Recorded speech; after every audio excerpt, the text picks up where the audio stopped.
இன்றைய அண்மை செய்தியை பார்த்துக் கொண்டிருக்கிறோம். மனோன்மணியம் சுந்தரனார் பல்கலைக்கழகத்தின் முன்னாள் துணைவேந்தரும் கல்வியாளருமான முனைவர் வசந்தி தேவி காலமாகி இருக்கிறார். அண்மை செய்தியாக பார்க்கிறோம்.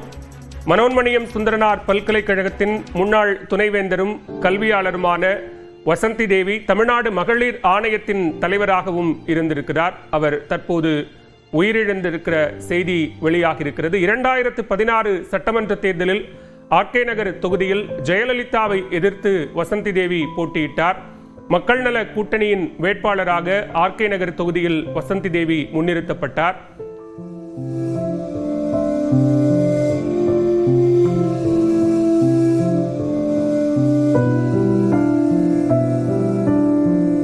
தமிழ்நாடு மகளிர் ஆணையத்தின் தலைவராகவும் கல்வியாளராகவும் இருந்த வசந்தி தேவி காலமாகி இருக்கிறார்.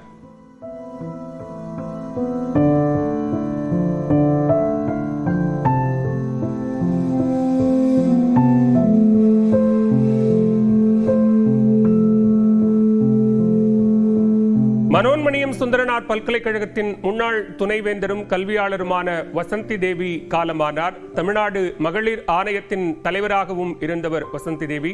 2016 சட்டமன்ற தேர்தலில் ஆர்கே நகர் தொகுதியில் மக்கள் நல கூட்டணியின் வேட்பாளராக ஜெயலலிதாவை எதிர்த்து வசந்தி தேவி போட்டியிட்டார்.